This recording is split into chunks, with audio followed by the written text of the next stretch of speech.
Oh. Happy birthday, happy birthday, happy birthday, happy birthday. Go Cedric, go Cedric, go Cedric, go Cedric. It's your birthday, it's your birthday, it's your birthday, it's your birthday. This is why we can't take you anywhere. Right? This right here. That reason right there. Hello, and everybody, and you Lip. This is On the Back Hash. To you. Happy birthday. Oh, I gotta stop. We get, yeah, I'm trying to say. That's all you get. Yeah, you get. That's all you get. That's all you get. Anyway, welcome to episode 14 of On the Back Hash, where we talk about all things Patrick T. R. My name is Cedric Bell, and yes, it's my birthday. Or it was my birthday. Go shoddy. However. So I know we're talking about shenanigans. I gotta say this real quick. I'd say go shoddy. It's a birthday, man. That whole thing. One of my old buddies, my friend Jamie, Zach would know who that is. Oh, yeah. He knew a guy that thought that when he said "go shoddy," it's your birthday. He thought it was Charlotte. Go Charlotte. It's Charlotte's having the best birthday for a while. Who is Charlotte? Charlotte is loving it right now. Truly, she does not like her birthday. I need her to get it to her birthday. Oh man, that's good. But yeah, we boys are back again. We got a full squad. Whole squad ready as normal. Zach and Chris, and we got a special guest with us joining us today. We got our buddy Nathaniel Nash joining us. We're going to interview him, talk to him about his DCI experiences, and see what else other mischief and things we can get into, because you know how it is with us. We never know what's going to happen. So, a 4-hour episode. I'm gonna let. Listen, if we ever go that, if it's a 4-hour episode, I'll just. We didn't fell asleep. Yeah, all of us. This is a sleep stream. Yeah, we're gonna have a sleep stream. You're gonna donate? You guys to wake up. That's what you're gonna have to do. Yeah. That's what. I do still have homework. Just a reminder. Okay. So, but we're gonna let. So I mean, yeah, we're gonna let our interviewer, Mr. Zach Ross, do that and kind of lead the discussion and some stuff. So, Zach, it's all you, man.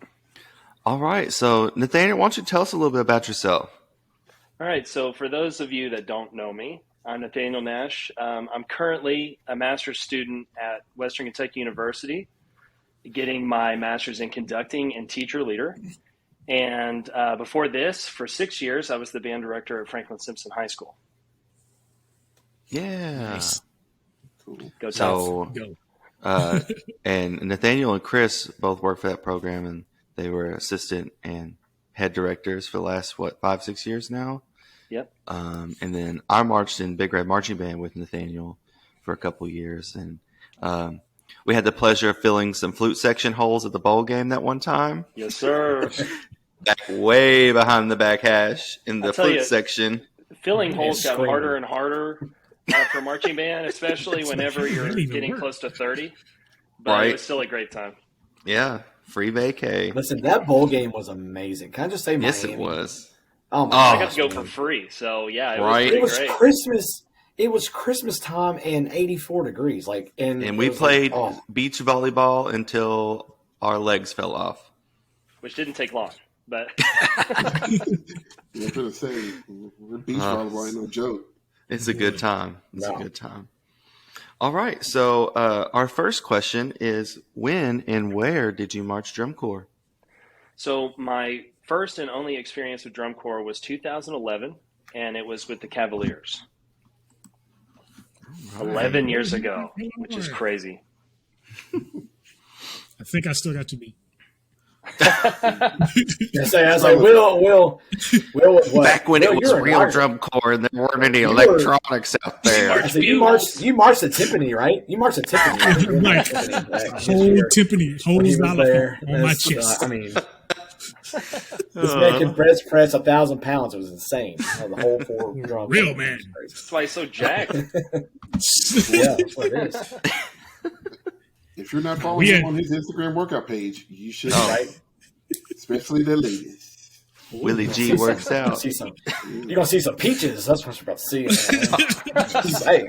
Right. And moving on. Question 2. All right, Nathaniel. So our next question is, what was your first DCI experience? So back, I believe it was my 8th grade year, 2006. My very first DCI experience was at, I think, MTSU, and it was Cavaliers Machine, which was an amazing way to start off watching drum corps, because I fell in love with that show immediately. And as an 8th grader, I had no idea what was going on. I just knew that I loved it. And I even looked at my band director that day and was like, I'm going to march Cavaliers. I know I am. And he just kind of patted me on the back. He was like, yeah, whatever you say, buddy. Like he didn't believe it was going to happen, but that's okay. But man, I fell in love at first sight right there. Yeah, so that's one of my favorite things. Oh, go ahead, Zach. It's okay. No, you go ahead. I was like, that's one of my favorite things. Like, when Nathaniel and I started working together, we actually started taking our kids to DCI. That same show. And dude, just seeing some sparks happen of like, one, what they are capable of, and then two, being like, hey, yeah, they're like literally like, 2 years older than you. They're like, what? Basically. Like, yeah. I mean, like, it's such a cool thing to see like that light up and then them have the passion. It's cool to see you when you did it, like I'm going to do this, and then actually see it pull through, which is, yeah, that awesome. Show always comes at a good time because it's usually right after band camp is over. So like for the kids who still don't really know what our end goal is, to go and see the professionals do it, and you see what the possibilities are. And for a lot of them, it really gets them excited, and it finally kind of clicks for them. Oh, this is why we have spent 3 hours in the sun marching forwards and backwards over and over again. Yeah, and it's kind of like a payoff moment too, because they're working so hard for 2 weeks, and for those that have no clue what's going on, they're just like, man, it's hot. I'm done with this. And then they get to go and experience that. It just reinvigorates them and lights a flame. It's always really cool to see. Yep. All right. So next question is, what made you want to march DCI? I mean, besides the fact that you saw one of the greatest shows in history. That was definitely the main reason. After that experience, I followed the Cavaliers heavily. I mean, it seemed like every year I was like, what are the Cavaliers doing? And up until recently, I've never really been a fan of drum corps as a whole. I've always been a fan of the Cavaliers. So, keeping up with them every year was always really exciting. And then once I got to my senior year of high school, the Mad World show was the tipping point for me, because when I watched that show, first of all, it's dark, it's really cool. And every senior boy is a little edgy, I'm like, man, I can relate to this. And it was just really, really awesome. So I watched it like 3,000 times. And it was one of those moments where I was like, okay, after I saw Mad World, I'm like, I'm going to go for it. I'm going to audition and go for it. And I was lucky enough to have family that supported that and helped me out to get there. So it was really cool. All right. So my next question, I'm going to have to change it up a little bit because you kind of already answered it. So if you could go back to that time period when you were interested in wanting to audition, what other corps, now that you know what you know now, what other corps were you interested in or would you want to audition for? Now that I've been around it long enough, I've always been, once I started teaching especially, I've been a huge fan of Carolina Crown. As a trumpet player, to see the things that Matt Harloff is capable of and seeing the level of commitment to that brass line every single year, I would love to be able to march with that corps. I wouldn't take back my experience with the Cavaliers for anything. But definitely if I had to choose a second option, that would be the one to go to, because I love their brass line every year. The way the sound that they produce is just different, and it's different in such a great way. So I'm a big fan of Carolina Crown as well now. What Matt does with those, the cool thing about watching him is the passion that he has. It's just absolutely. That, Dr. Carmichael, who taught at Western for a long time, had a term in his conducting class called impulsive will. And then basically he was just saying there are some people that when they step onto the podium, they don't have to make you do something, but they make you do something. Mm-hmm. And Matt has that with Crown. Like, he can just look at somebody and like, all right, I'm going to make you great. If you do what I tell you to do, you're going to be amazing. And just the command that he has with that ensemble and what is capable of them, he pulls it out. Yeah, it's nuts. There are a lot of videos out there of him demonstrating stuff like that, and I just sit there and just look at it. I'm like, this is nuts. It's like, how? You're sitting there watching and you're still like, how? You know, honestly, even as a person who's gone through music education, I still don't know if I'd be able to make Carolina Crowd. Like, their rap beats are hard. Yeah. And that's the thing. People will be like, oh, I can do that, or I could teach that too if I had that talent. Like, no. Like, it's not that easy. Yeah. It takes a special person to more than just the talent. Yeah.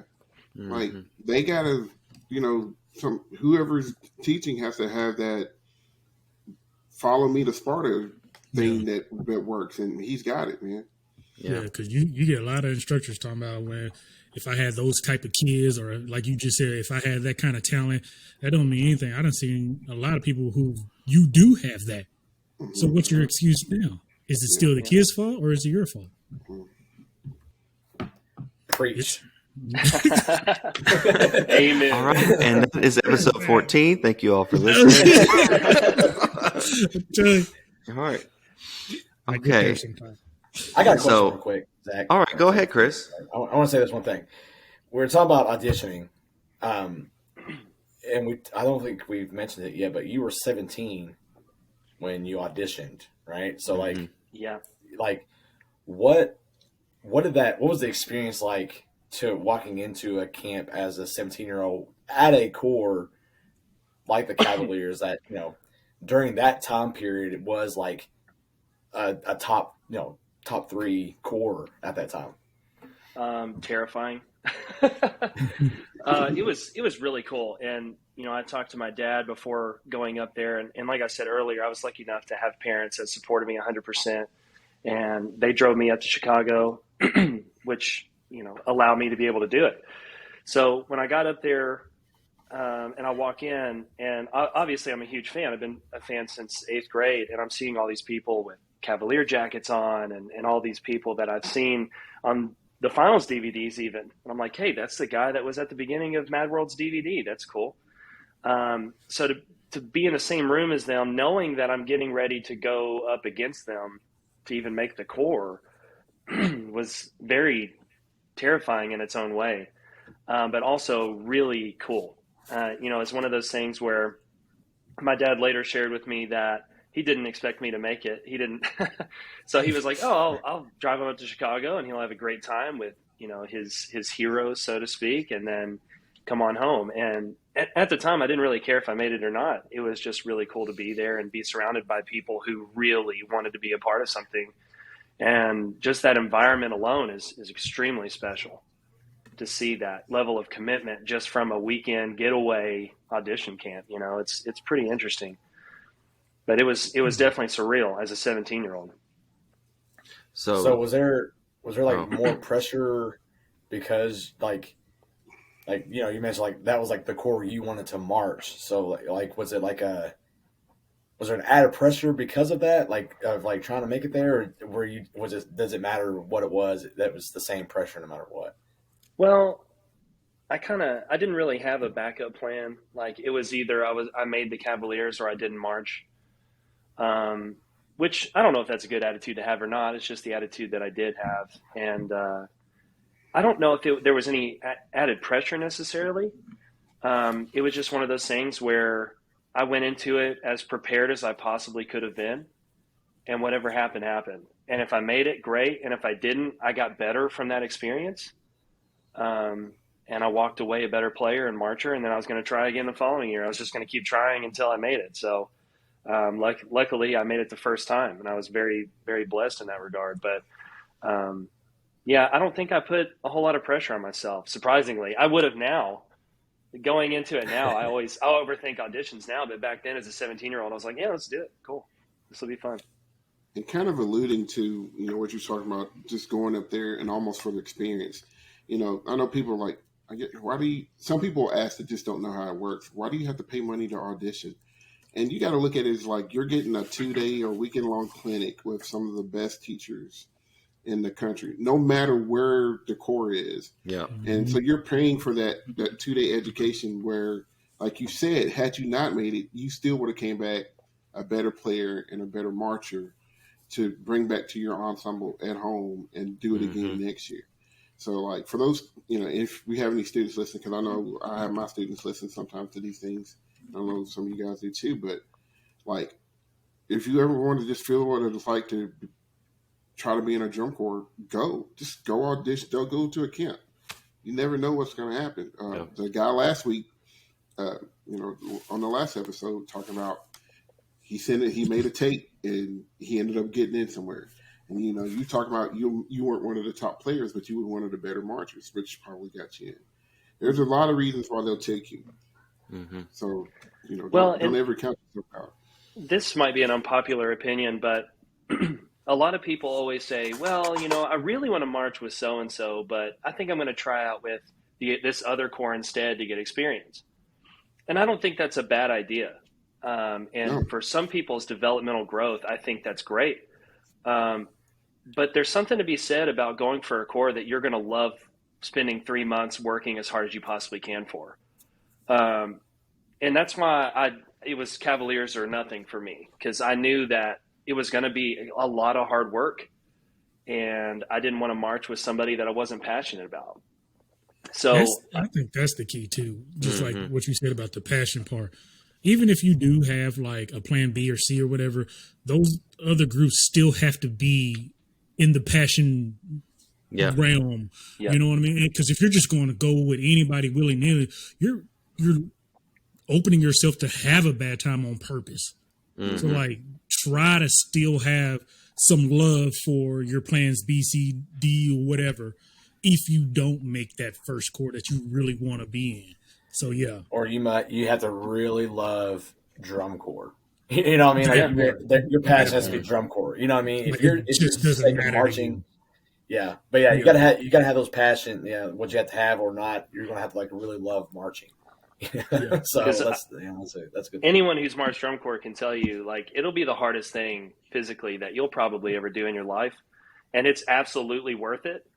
But if you don't love who you're marching with, it's going to be a hard time. So listen, go for it. Our thing when I was marching was, this is the baby introduction into the Army. Like I don't True. Like it really is.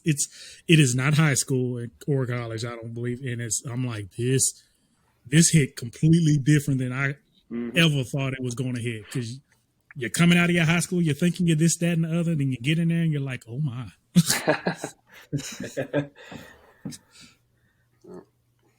So, after you went to that first camp, like, did you find out after that weekend that you were in, or did you have to do a callback, or kind of talk about that process? I'll do my best to remember it. It was a long time ago, but if I remember correctly, they let me know at the end of the camp that I got a callback. So I had to go in the following month, and I didn't really know exactly what that meant. They just said, come back on these days. And so I walked out to the car, and my dad was asking me how it went. And we didn't know the process at all. And I probably should have looked it up and understood what was going on, but I was just excited to go. So when I walked out to the car, he asked me like, hey, how'd it go? Did you have a good time? Yeah, I've got a call back. I've got to be back here next month. He's like, in Chicago? Like, yeah, I got to get back. So, that was definitely an interesting experience. But yeah, exactly. Well, he did the math. He's like, I'll just fly you by yourself. You're on your own. Like, it was cheaper to just fly because gas money was so expensive. But so I got a call back and went to the following camp. And then after that, they still didn't pick who was in the corps. I think they probably solidified the veterans, who kept coming back. but I didn't know I was in the Corps until going into the April camp. Oh wow, That sounds Yeah. about right. That's crazy, Now, man. It's that crazy. could have been a personal experience because I wasn't able to make the third camp, so I had to send in a video. So maybe that was why. I honestly don't know, but I just remember thinking like, am I in this or not? Like I had no idea.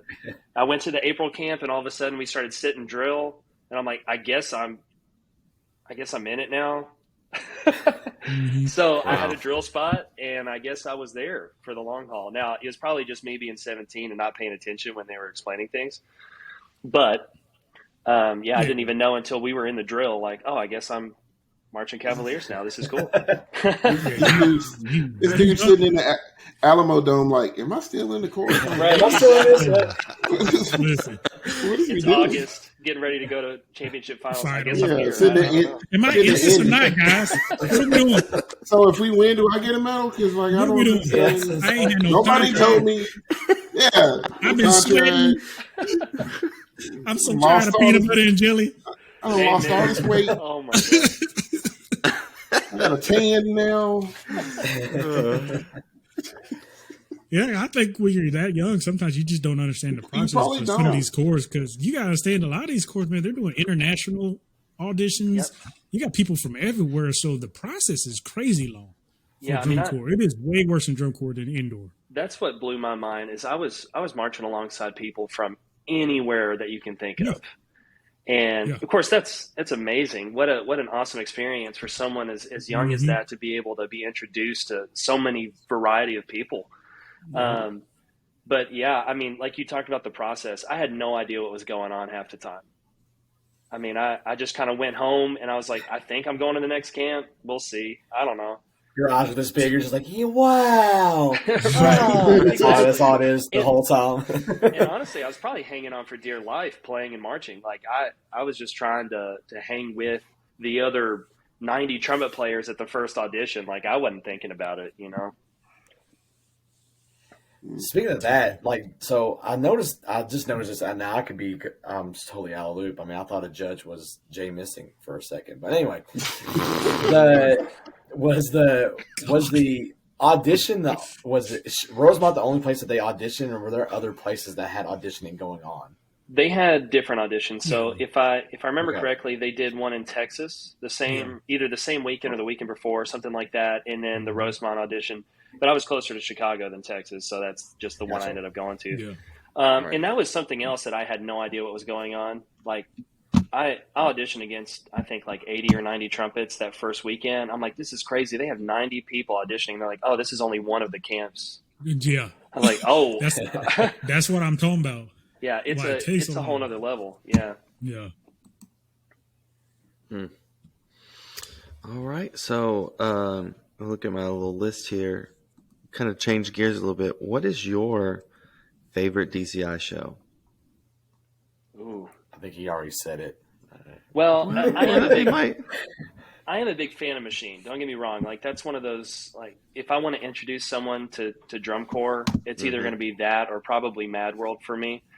I think now it's still Cavaliers. I'm just a huge Cavaliers nerd, you know, but I think it's probably Mad World.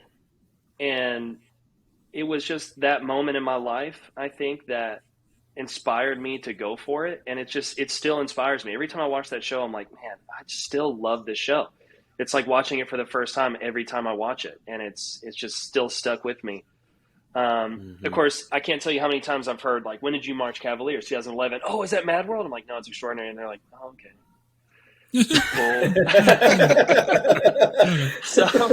But we had stilts. Yeah. Personally, I liked Extraordinary better than Mad World. Just personally, I don't know. I think the drill did more for me in that show, or the music was a little bit more. I don't know. I mean, I enjoy Mad World, but no, I get it. I mean, I definitely think if I didn't have the music, if I had no audio and I was just watching the drill, Extraordinary's drill is just awesome. I love the visual package of that show. But there's just something about the darkness of Mad World that just always always gets me every time I watch it. That just That show was resonate. very- If you want to know how Nathaniel feels about our dark shows, find videos for our last 6 years teaching together.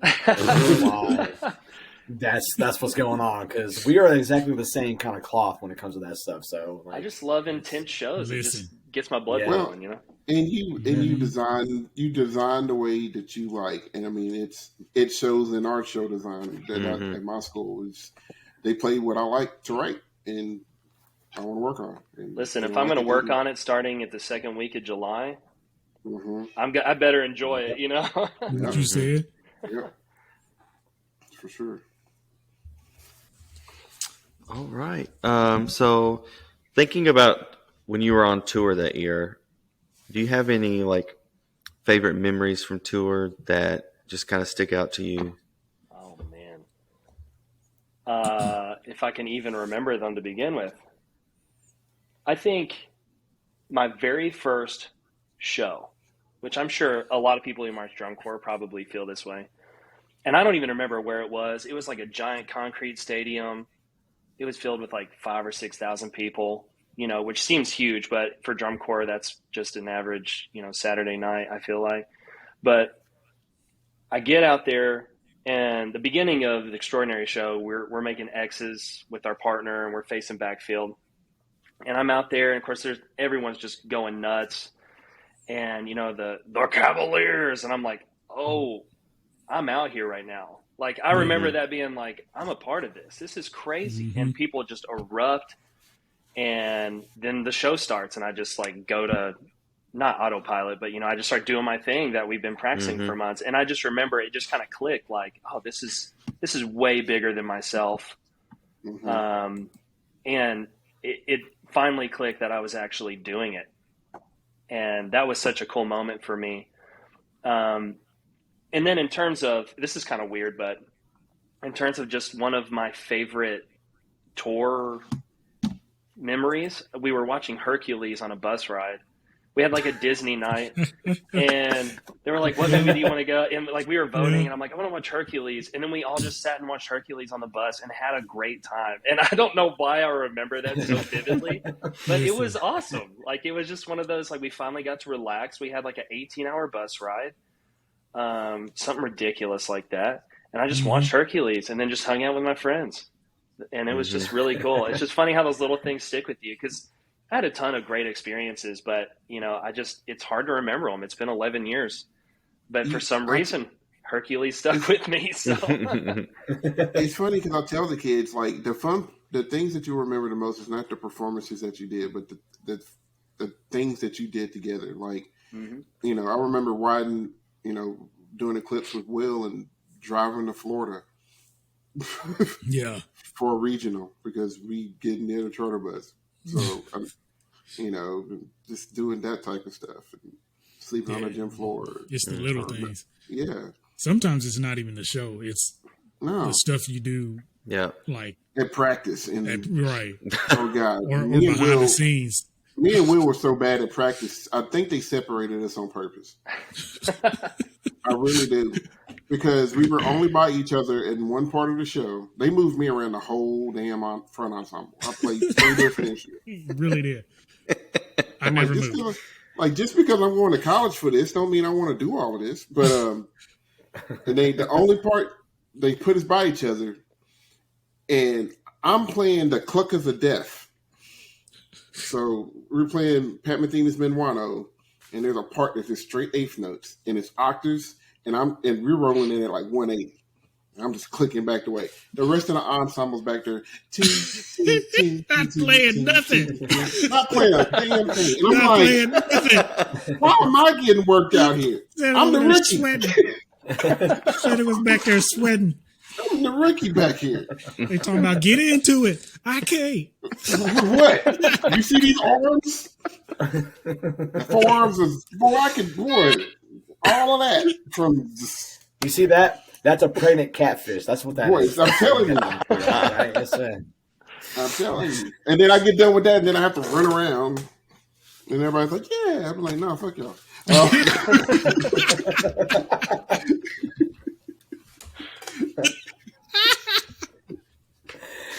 But was fun. Oh, it was man. fun. It was fun. That's the memory. That's the memory right It's there. that's the memory, though, for real. I try to tell people. Will look at me to start laughing because I'm like, no. Because you rarely remember shows the most. You'll remember the stuff behind the scenes or at practices and stuff like that. Because I sit back all the time and I'm like, God, there's very, very, very few shows that really hit. The only one that really hit me is and I literally just forgot his name, DCI announcer dude. Oh, Brent Dan Potter. Yeah. Brent called us when we went to our first dome contest in a dome. And he called us because that year when we started Scouts, we started on the end zone yard line, like line one. We started in a straight line, and when he called, I don't know what it was about that show, but when he called our name and it echoed in that dome, and because our show starts off with the drums, and it just echoed. I just rushed to full of flight. It was like the first day, all of a sudden, everybody got nervous. We was just like, oh, shit, here we go. This is for real. We are in the second month. What are you talking about? It's like, oh, my God. This is what made it real. Just nervous. For what? Next week is finals. What about that? Let me get through this. Oh man! There's only 3 shows that I even vividly remember. The first one was MTSU. I'm telling you, because my whole family was there, and I knew that people I went to school with were there. So it was it was more vivid to me because I knew people that I knew people that were there. And then the second one was Sevierville, because I remember marching up the mountain. I don't know if you all ever. Parton. Oh my gosh! The home of Dolly Parton. There's moments in the show where I was on the back sideline and I had to march all the way to the front, and I couldn't see the drum major because there's a giant mound in the middle of that field. Like you're going up a hill and then down a hill on the other side. And I just remember thinking, well, I hope we're in time because I can't see him at all. Yeah. Like, well, here we go. So I remember that one. I don't know if it's for any good reason other than I just see, and the shows the shows be whack. It's like your memories from the shows be whack. It's like, what? How are you gonna remember something stupid like that? I don't know, man. And then World Championship. That's right. An obvious one. You can't. I was going to ask you about that. Like, how did it feel to because you marched? Was it Lucas Oil then? Yeah, Lucas Oil. Yeah, was there it was Lucas Oil at that time, right? Yeah. So how did that feel? Like just to be because Cabbies that year that Mad World, you guys were. I don't mean to bring up some bitterness, but you guys were leading the pack for extraordinary. You mean?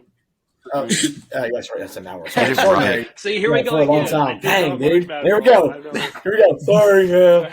Anyway, but you guys were we're doing. Yeah, you guys were doing well for so long, and and so you guys had a chance to medal, right? Like that's that was going to happen. So what did that? What I mean, you might not remember that. I mean, sure you would do because it was World Championships. But what was the feeling marching onto the field, knowing that you had a shot to do something special like that? Well, you'd be surprised what I've forgotten. But the one thing that I really remember at first, my first experience with Lucas Oil was obviously quarterfinals, and. Not a whole lot of people go to quarterfinals, which is kind of a shame. Mm-hmm. So I get in there and I just remember thinking there's hardly anybody here. Yep. It was almost anticlimactic because I finally get to Lucas Oil and then I'm like, oh, there's I mean, there's still thousands of people, but it's, that's a big place. Some grandma on a 300 right. Exactly. Yeah. So, we get out there and then I just remember thinking the first note that I played, I heard that first note for probably 8 seconds. And I just remember being like, oh, this is going to be bad. It was scary. And then every time a snare drum hit, it was just I heard that reverb for forever. So it was almost a little frightening. I was excited to march in Lucas Oil. And then that quarterfinals experience was kind of a letdown as far as the people that were in there. And then also just scary. Now, you could tell you can tell people like, hey, there's going to be a lot of reverb. You just got to focus on the hands, focus on the pulse. But when you're actually experiencing it, it's like, oh, this is really bad. Terrible. Yeah. Semifinals was a much better experience. There were a lot more people there. And we already got a run with, the terrible reverb. So that was a lot of fun. And then of course, world championships, like finals, I mean, you've got the stands were packed. And they told us in rehearsals, they were like, this might be the last time you get to experience something like this. Like at the very end of the show, we had like a horns down and we looked up, like, and, soak it in. They told us like, soak it in. Don't ever forget what this is like. And I haven't, because we get to the end of the show, and I don't know if anyone even remembers this from Extraordinary, but we all jump over each other and make like the DNA, kind of stole it from the Samurai show. It's just kind of a callback. And after that moment, there was a standing ovation for the last like 30 seconds of the show. And I remember like, I couldn't hear anything. I couldn't hear myself. I couldn't hear anyone around me. Everyone's just like, well, we're just going to keep doing what we've been doing for 3 months and hope that it sounds good. Because it was so unbelievably loud. All I could hear was just applause. And what a cool moment that is. I mean, that was huge. And of course my adrenaline is rushing like crazy. We get to the end of the show. I pop my horns down and I look up and I'm just like, this is, I mean, I don't even know how to describe it. It's nuts, man. Yeah. It's just it's nuts. It's a you see these kids crying. It's real. Mm-hmm. Yes. Yeah. Yes. I mean, there's I tell people all the nothing time. like it. And you just got to sit there and soak it up. And unfortunately, you don't have a whole lot of time to soak it up, because they're just like, and here's your cadence, get off the field, Right.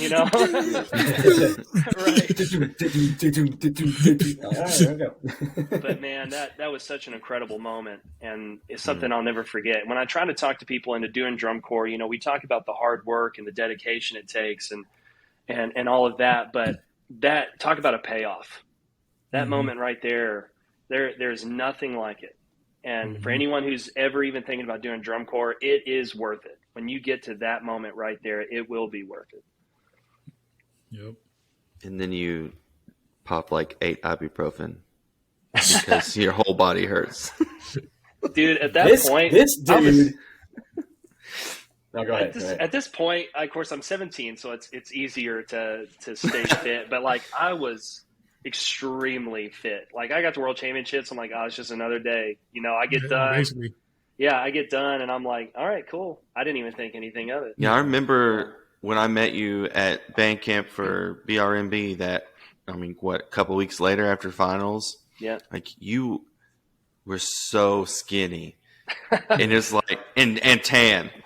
So it's like, this dude has been outside running his tail off for the last 2 months.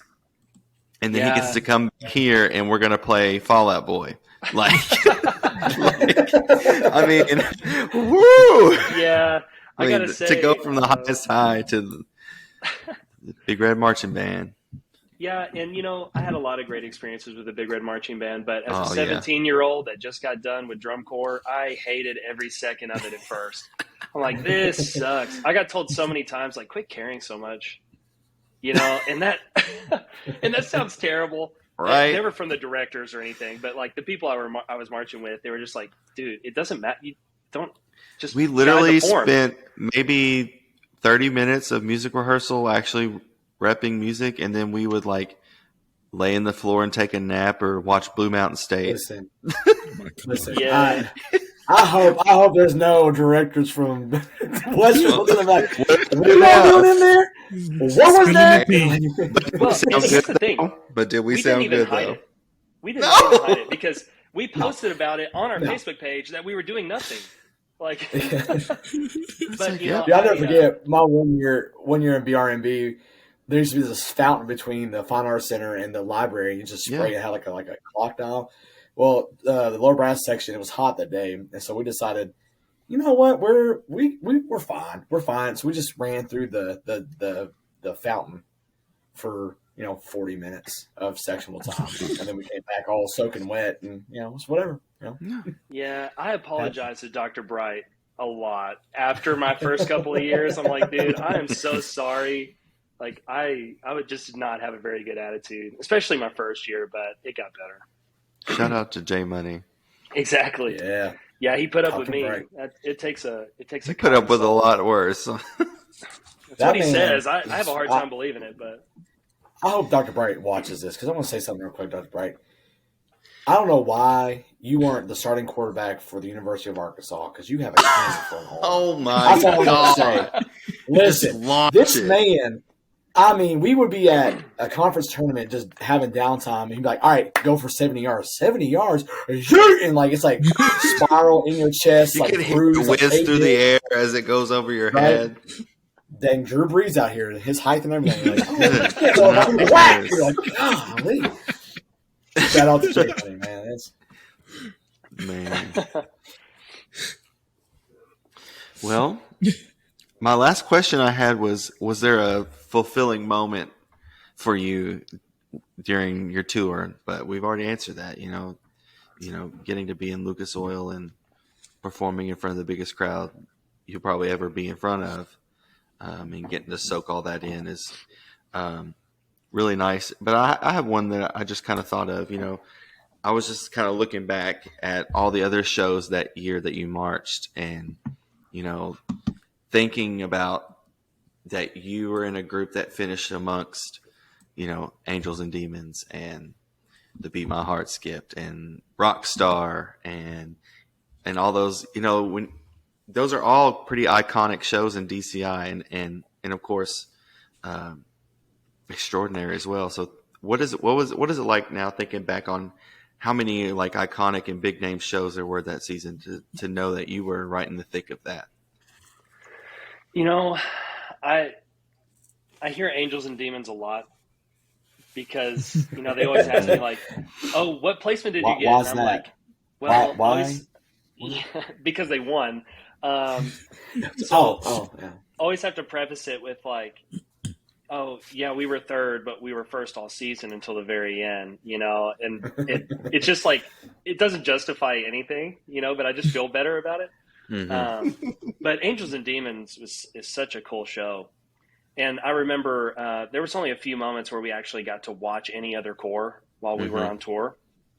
And I think it was at Allentown, if I'm not mistaken, but we sat out in the stands because we performed early for the first time all season long. And so we performed, dressed out, and we had the option to go sit and watch. And so I was sitting there watching all these other corps and we were first at the time. And I just remember watching them and I'm like, we're beating that. Like, of course I didn't have any reference because I was so young and everything, but I just remember thinking like, this is amazing. And we're beating that. Like, we must be a lot better than, cause when you're at rehearsal, they're not telling you everything you're doing well. They're telling you everything you're doing wrong so you can fix it. So, you don't really have an idea of how good you're actually performing. Obviously the placement helps, but then you go watch all these other corps and you're just like, wow, they're great.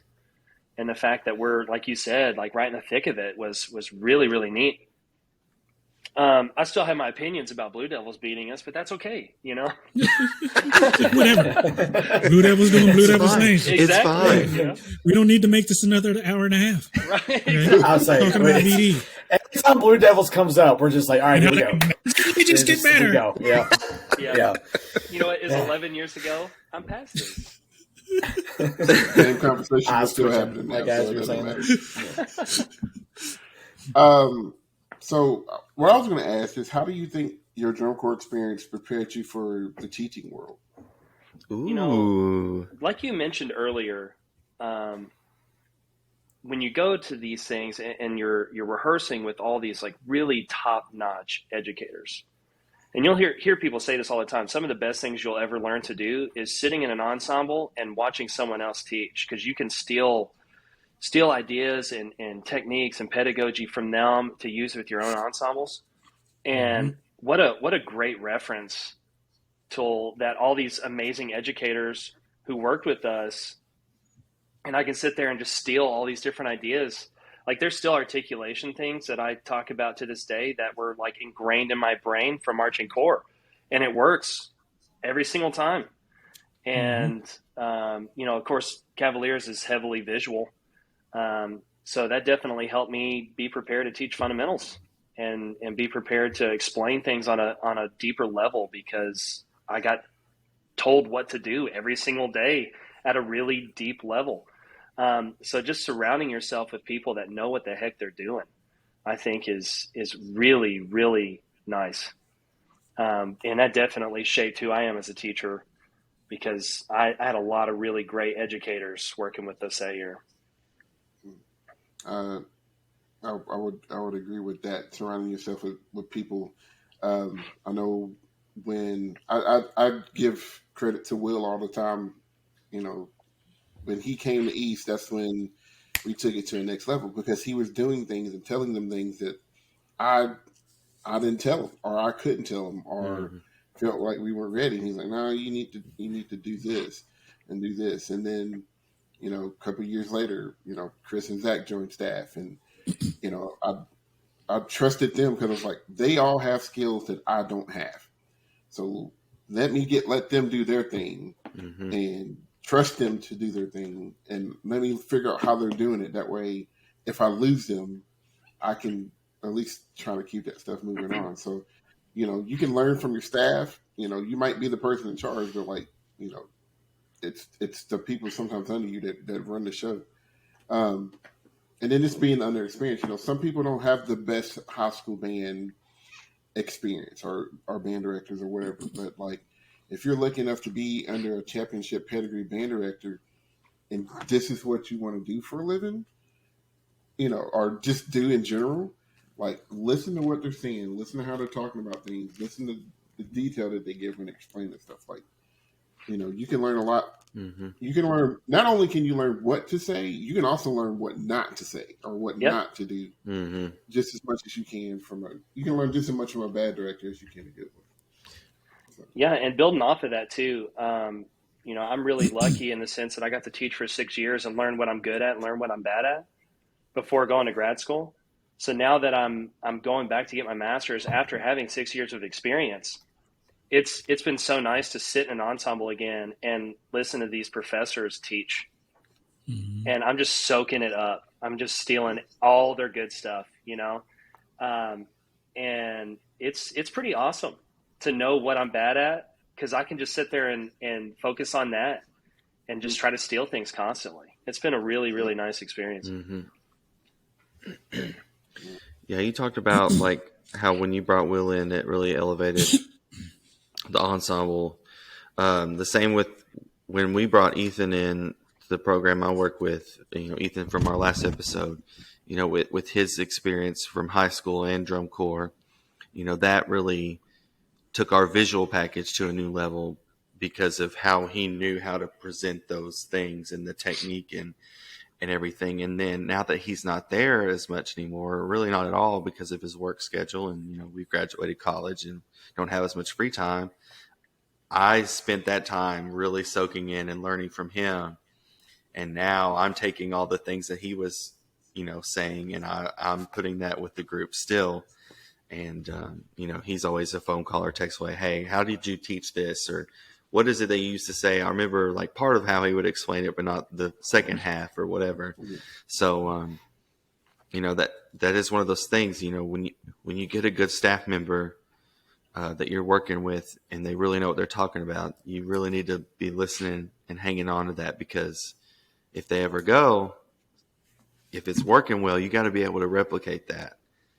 And I know that there's kids that I've taught that have came up to me that they're working with some groups now or whatever, and they said, oh, you remember when you taught us this or this? And yeah, I'm doing that with my group. Or, you know, I say things that Will and Chris and Cedric told us all the time when we were marching under them. And you just kind of pass on that information. You know what, first? Oh, I'm sorry. Go ahead, Cedric. I was just going to, real quick, I was just going to say, nobody has come up with a new invention of doing something. Everybody has stolen something from somebody else. Education has always been passed down from generation to generation. So, you know, if it worked for them back then it'll work today. Yep. So. Yeah, I was just going to say, you know, I think the most frustrating part is because that experience, like drum corps experience, was so long ago, there's many times where I'm like, I know we talked about this, but I have no idea how they fixed it, you know, because there's some things that stuck with me, and there's some things that I'm like, dang, I wish I could remember how they did this. Because 11 years is a long time. Yeah, it is. I only remember about 25% of it, probably. But you know, Chris, when I got to Franklin, he had a lot of years under his belt working at Warren East with you guys, and I just remember, of course, coming from drum corps and everything else, I kind of went into it going like, oh, I'm gonna change this program. I'm gonna do it my way, you know, kind of bullheaded. And I'm glad Chris was there, because he was kind of the voice of reason and experience, and he kind of leveled me out and gave me a lot of really great teaching tools. So yeah, definitely surround yourself with people that know what they're doing and listen to them, steal their stuff. Well, thank you. I appreciate that. Hey, you're welcome, buddy. So, I'd never tell you that in person, but I'll tell you that. Nah, he would be like, dude, shut up. You don't know what you're talking about. That is not true at all. No, it's not at all. Not at all. I will say that's one of my favorite things. Just returning in, just, you know, like I worked with, you know, Cedric and Will for years, and then like I go to a different program, and my first year there, I was missing that collaboration, you know, that we had. Then we had a pretty strong, you know, of course we're friends outside of it too, so that helps those things, you know, but like that bond. But then, you know, when Nathaniel got there, we went through some thick years together, and, you know, and like being able to, you know, do the things that we're able to do, and just be able to teach, and having that person beside you that you can be like, they're saying the same thing that I'm saying, you know, you make sure those things are happening. And it's really fun. Like, you know, just going back full circle with that, like, you know, your staff makes a whole lot for you, not only for your kids, but also for your sanity of being able to like bounce ideas off of things, and, you know, be able to communicate with each other. It does help when you're able to hang out with them as well, you know, outside of stuff, and get in that, you know, other part there. Well, when you're friends, you know, and you're good friends, you can tell each other no, and the other person not get butt out about it. You know, our egos. I think the reason why we were all successful is because our egos never got in the way.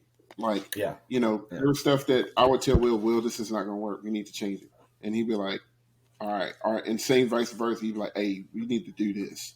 And I'm like, all right, you know, same thing with you in drill or body work. You know, we were able to, because we were friends and because we wanted the best product for the kids, we were able to make things work. Where a lot of other groups would have faltered because, well, it's my way or the highway, and it's like, no, there's more than one way to skin a cat. You know, yeah, I hate that.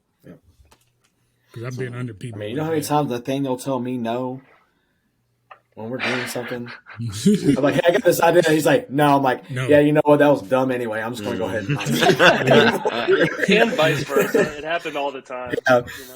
Yeah. Every time we'd be sitting, he'd be in the tower. I'm down. I was like, let's try this. And then he'd be like, nah. How about you try this? It's like, no, dude. I mean, it was like, that was like constant. I mean, the staff that I work with now, we'll be thinking of something, and I'm just like, I don't know about that. We might want to, you know, and it goes both ways, you know. I'll be like, we should do this, and then I'm like, nope, that was dumb. Because you always, you know, you have that perspective, like, you know, when, I mean, I'm doing that right now because we haven't mentioned this yet, but Nathaniel's wife is now the director at our school right now while he's at grad school now. So she had an unfortunate injury, so I've been up in the tower for the last month doing it, like, you're going stuff. But like when you're up there, like, I won't say you have like a one-track mind, but it's very like focused into what you're doing, and like being able to have people feel like, hey, dude, hey, we need to stop for a second. This isn't working down here. Let's try that again. Or like you might have an idea. They're like, hey, I don't know if that's going to be working too well. You know, just having that right there, man. Just, I mean, you talk about making a program run well. That's how it happens. Yeah, you know? you got to have people. You got to have your like on-field director and your tower director. You know, your big picture stuff is upstairs, and then you've got your little minions on the field, you know, fixing and correcting the little issues that maybe aren't seen up top. And then, and that's kind of my job with my group is I'm on the field and I'm constantly in the way, about to get my head took off by flagpoles because I'm, trying to fix things. And like, they have just learned, like, if I'm in your way, just either hit me or run me over and I'll apologize and I'll get out of the way next time. Like, cause I'm all over the place. I'm back at the pit changing and suggesting things to them. Then I'm over in the color guard land telling them this and that. And then I'll run over to woodwinds or brass. I'm everywhere just trying to get my hands in as many places as possible because, the directors are up at the top, and yes, there's big picture things that they need to look at and fix, but some of that stuff they're not hearing or seeing unless you're down on the field. Yeah, and I think that's even more important now that we have on-field judges. Mm-hmm. Having those people that's going to critique individually is extremely important. It's like an accountability piece. You can't hide anymore. For sure. Yeah, for those that are not in our area, our state, Kentucky, was it like 2 years ago? Or I think so. Okay, whatever it was. 2 or 3. We finally got on-field judges, which all of us were like, because, I would like to think that I helped start that. Well, let's all thank Will for he did it all. Yes. It's all Will. Nothing we call else. that the William rule. Yep. No, I just really wanted to do it. That's why I pushed it so much at East for us to do it that day. Listen, our contest that we were at this past week, the percussion judge was on the field. There was 3. I'm thinking about it. I'm thinking about it Saturday. It's smart. Yeah, I thoroughly enjoyed looking at front of some people dead in their pupils. Boy, I'm seriously considering waiting for you to miss a note. Just please. Got them all scared. You better check that angle you're banging on that triangle with. Boy, I will kill a kid if it ain't 45 degrees. Listen, I'm hammering a kid. Listen, band directors, please. If you don't get nothing else from this podcast, teach your kids how to play auxiliary instruments correctly. For the love of Jesus. Please. Golly, I'm tired of seeing little Timmy play the tambourine on the side of his butt. Golly. It's Sunday morning. He's in church. He's feeling it. Speaking of the Blue Devils, though, I mean, that's how the color plays. Yes. Yes. In the podcast. Oh, man. In the podcast. It was not me this time. I was called General Effect. I'm just saying. Not me this time. Look, and the brass judge was even like, that is excellent tambourine playing. Just phenomenal. Wow. Wow. I'm sorry. Trumpets. Sorry. All right. Well, I think we're done. I think that was it. All right. Nathaniel took us out on a bang. That's perfect. That's what I'm here for. Man.